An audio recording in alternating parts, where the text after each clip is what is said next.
Banyak orang berpendapat bahwa katanya yang namanya hantu itu hanyalah produk imajinasi kita saja.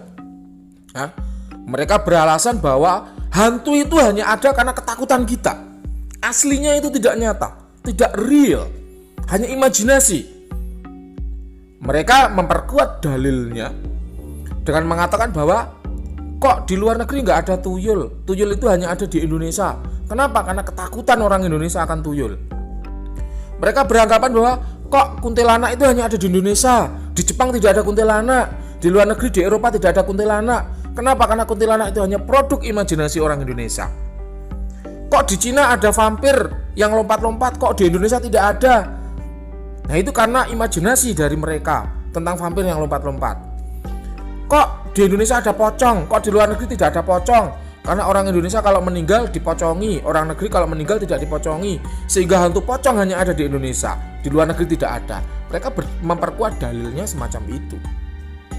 Benarkah demikian? Nah, saya dari Padepokan Sengkelat akan membahas lebih dalam berdasarkan pengalaman saya bermain-main ke luar negeri, ya, dan kemudian saya mengulik, mencari tahu dan meneliti lebih dalam, ya, hantu-hantu lokal yang ada di negeri tersebut, yang tentunya di luar negeri, sehingga saya bisa membandingkan dengan hantu-hantu yang ada di dalam negeri atau produk lokal. Oke kawan, inilah perbedaan hantu luar negeri dan hantu Indonesia. Nah, sebenarnya apa sih hantu itu? Hantu adalah jin, ya, hantu adalah jin yang kemudian dengan manifestasinya, ya, dengan kemampuan manifestasinya, mereka menampakkan diri, ya, berupa penampakan yang dapat ditangkap oleh indera penglihatan, ya, baik itu tuyul, kuntilanak, pocong, genderuwo, wewe, dan lain sebagainya. Itu merupakan penampakan yang dapat ditangkap oleh indera penglihatan. Kenapa? Karena banyak juga hantu-hantu atau jin-jin yang memanifestasikan diri mereka dalam bentuk tidak penampakan, tidak yang ditangkap oleh indera penglihatan, yaitu apa? Contohnya suara orang jalan, suara orang Belanda berbicara, ya, suara tertawa dan sebagainya, suara bayi menangis, ya, contohnya. Nah, kemudian selain itu juga ada dalam bentuk gerakan, ya, entah benda bergerak, benda yang tadinya ada menjadi tidak ada, tadi kunci saya taruh di sini kok tiba-tiba hilang padahal tidak dipindah dan sebagainya. Jadi banyak sebenarnya manifestasi itu, tidak hanya harus penampakan yang ditangkap oleh indera penglihatan. Nah, lalu bagaimana? Kembali pada wujud, ya, kembali pada wujud. Lalu bagaimana hantu-hantu yang ada di Indonesia? Apakah benar itu hanya produk imajinasi saja, ataukah real, memang aslinya seperti itu? Maka jawaban kami dari Padepokan Sengkelat adalah sebenarnya jin itu ada dan real. Nah, hantu itu adalah penyebutan orang awam untuk jin yang menampakkan diri. Tentu penampakan diri ini sebenarnya sama untuk negara apapun, ya, itulah kesimpulannya. Penjelasannya bagaimana? Penjelasannya begini kawan. Contoh, ini yang saya mengalami sendiri. Hantu anak kecil, ya, hantu anak kecil. Hantu anak kecil itu tidak selalu gundul, ya.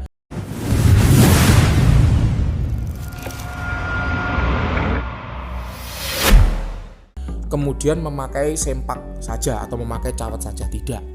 Kalau hantu anak kecil itu memakai cawat dan gundul, maka orang menyebutnya tuyul, ya. Kalau tidak, maka orang menyebutnya hantu anak-anak kecil. Entah itulah hantu anak-anak wanita, hantu anak-anak laki-laki. Yang jelas hantu wanita itu di Indonesia ada, di Jawa ada. Waktu saya di Kalimantan dulu, di Kalimantan ada. Waktu saya di Ambon, saya pernah ke Maluku, itu di Maluku juga ada. Apapun agamanya, ya, apapun budayanya, hantu anak kecil itu ada. Di Ambon dulu saya tinggal di pemukiman orang Kristen, ya, itu hantu anak kecil juga ada. Di Jawa saya tinggal di pemukiman orang Islam, hantu anak kecil itu ada. Ketika saya ke Malaysia, ke Kuala Lumpur, kemudian saya sempat mampir ke daerah pertokoan Cokit, ya, itu hantu anak kecil juga ada di sana. Walaupun budaya Malaysia itu ada anak kecil di sana. Di sana dulu campur, ya, orang Islam ada, orang Hindu dari India ada, dari Bangladesh juga ada, dari Cina juga ada, ya, dari Sri Lanka juga ada, dan itu di sana kumpul ada hantu anak kecil. Jadi saya menyimpulkan bahwa hantu anak kecil ini dimanapun ada, di negara apapun ada, di agama apapun ada, di budaya apapun ada. Sehingga kalau orang mengatakan bahwa hantu itu adalah hanya produk imajinatif, maka jelas saya kurang setuju. Kemudian ada lagi Dewi Sri ya. Dewi Sri ini adalah hantu atau goib terkenal dari Jawa, dari budaya Jawa yang katanya mengayomi masalah panen ya, masalah kerejekian panen. Dewi Sri itu di budaya Jawa ada ya, di budaya Jawa ada. Sosoknya adalah sebagai wanita berambut panjang, berbaju hijau, memakai selendang hijau atau kuning ya. Kemudian cantik begitu dan biasanya berukuran besar. Itu Dewi Sri. Nah, kala itu saya baru turun di Kuala Lumpur ya, Kemudian saya menaiki kendaraan umum begitu menuju ke arah Menara Petronas ya kalau tidak salah namanya. Nah, itu melewati sawit ya, kebun sawit. Nah, di sana saya kemudian mencoba mengaktifkan untuk mata batin ya. Dan saya menjumpai ada Dewi Sri ini di sana. Entah namanya apa ya. Salam ya kepada orang Malaysia. Kalau misalnya Anda mendengar video ini ya, Anda boleh menyampaikan. Sebenarnya sosok Dewi Sri itu kalau di Malaysia namanya apa? Tentu nama itu berbeda-beda ya. Tapi kalau wujud secara garis besar sama ya. Jadi wanita berukuran besar ya, kemudian rambutnya panjang, dia memakai baju hijau tapi tanpa selendang kalau di sana. Nah, itu ya, ternyata saya juga kaget ya, ternyata ada Dewi Sri di sini begitu. Nah, kemudian saya sempat melakukan komunikasi ya, melakukan kontak batin atau komunikasi batin. Saya sempat bertanya, kalau Anda di sini itu manfaatnya apa kepada masyarakat sekitar? Karena tentu goib itu kalau tidak memberikan manfaat ya, tidak memberikan kebaikan kepada masyarakat, maka gunanya untuk apa kan gitu. Nah, ketika saya tanya, kemudian dia memperkuat auranya begitu, lebih bersinar. Kemudian saya merasakan energi healing atau penyembuhan di badan itu kerasa meningkat begitu. Jadi lebih nyaman ya, lebih enak. Kemudian sakit-sakit capek-capek di badan itu berkurang semacam itu. Oh, jadi di sana ada ya semacam Dewi Sri ini, tapi dia memiliki tuah lebih ke arah penyembuhan ya.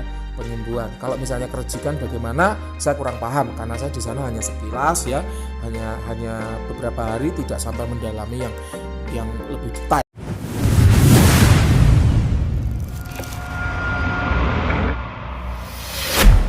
Nah, mungkin nanti ketika saya sudah agak longgar, sudah agak senggang, saya akan mengkaji ulang, meneliti ulang tentang apa fungsi dan peran semacam Dewi Sri ini bagi orang sana. Oke ya, semacam itu.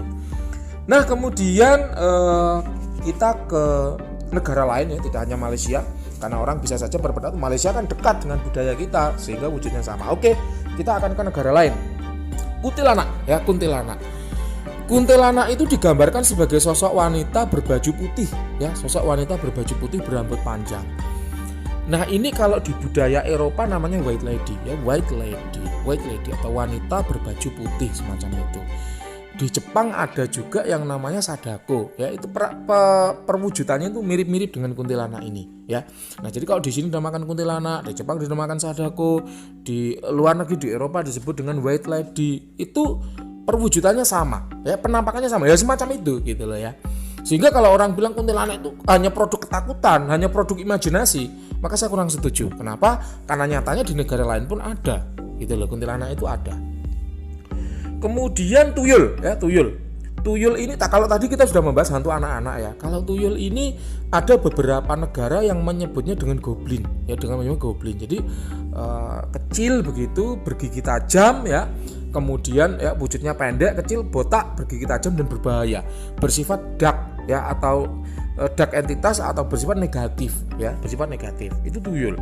Jadi kalau orang bilang tuyul itu karena duitmu kamu lupa udah membelanjakan ya, hilang, kemudian kamu bilang itu dicolong tuyul, enggak ya. Karena buktinya di negara lain pun ada budaya goblin yang mana itu sosoknya itu mendekati tuyul ya. Oke, lalu apakah tuyul itu seperti yang digambarkan di film-film ya? Mohon maaf ya, kami di Padepokan Sekat punya pandangan yang berbeda ya. Sosoknya ya secara garis besar memang seperti itu, tapi tidak sama ya, tidak sama. Tuyul itu tidak sama seperti itu.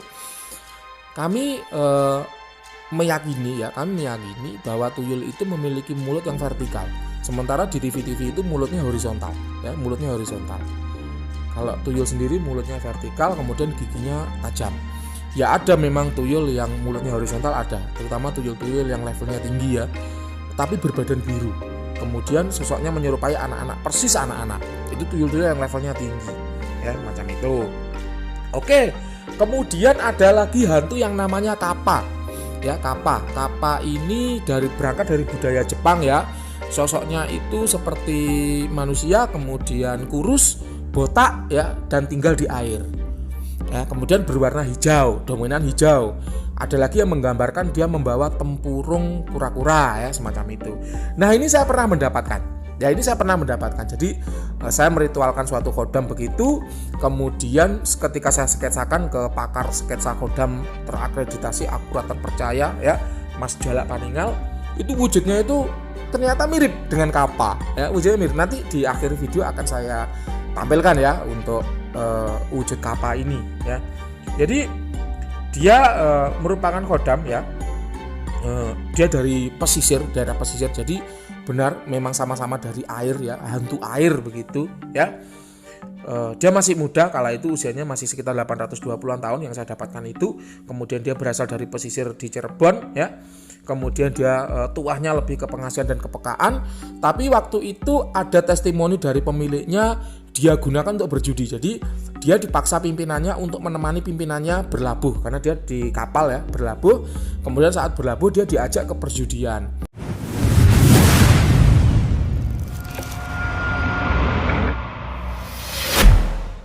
Nah karena pimpinannya ini memaksa dia untuk judi, akhirnya dia ikut gitu loh, dan dia kalah. Setelah kalah dia melakukan afirmasi kepada azimat kappa yang dia miliki ini ya. Kemudian secara perlahan dia menang sehingga kerugian yang dia peroleh ketika kalah tadi itu ditutupi saat kemenangannya. Nah ini jadi bisa dipakai untuk azimat judi ya. Tapi saya tidak menyarankan ya, Padepokan Sengkala tidak menyarankan judi, karena judi itu katanya membawa kemiskinan ya, semacam itu. Jadi kami tidak menyarankan. Nah ketika pemahar melakukan atau menggunakan atau mengafirmasi khodamnya untuk judi, dia tidak bilang ke saya ya. Dia lakukan, ketika berhasil baru dia cerita ke saya. Jadi itu sudah terjadi, sehingga saya tidak bisa berbuat apa-apa. Ketika saya nasihati, tolong ya mas jangan dilakukan lagi untuk judi, kemudian dia jawab iya, ya sudah selesai ya, semacam itu. Kemudian khodam yang kami dapatkan tanpa dampak negatif ya, kemudian dia bisa berubah wujud menjadi sosok pertapa. Nah semacam itu. Jadi ini nyata, real. Nanti sketsanya akan saya tampilkan ya, supaya Anda tahu, oh iya sih mirip memang dengan kappa. Budaya kappa ini dari Cirebon ya, dari Cirebon, tapi mirip dengan budaya yang ada di Jepang. Jadi kalau ada orang mengatakan bahwa hantu itu adalah produk imajinasi, maka kami kurang setuju. Oke ya. Dan kemudian ada lagi hantu bola api ya. Hantu bola api ini kalau orang Jawa menyebutnya kemamang ya. Kalau orang Eropa menyebutnya hantu bola api, ada yang menyebutnya orbs ya, dan lain sebagainya. Jadi wujudnya seperti api yang menyala kemudian berjalan ya. Nah ini ada, nyatanya ada gitu loh, buktinya ada. Ya, kami juga pernah mendapatkan sketsanya. Nanti lain kali akan kami tampilkan. Ya, jadi kalau hal ini ya, jadi dari kesimpulan dari penjelasan ini adalah kalau orang mengatakan bahwa hantu itu hanya produk imajinasi, maka kami kok kurang setuju gitu loh. Karena apa, nyatanya, buktinya kami menjumpai beberapa hantu yang wujudnya sama, ya, mirip secara garis besar sama, itu di beberapa negara sekaligus. Oke kawan, itulah dulu materi kali ini ya, udah 13 menit, sudah lama. Terima kasih telah menyimak sampai akhir. Sampai jumpa di materi-materi berikutnya yang tidak kalah menarik.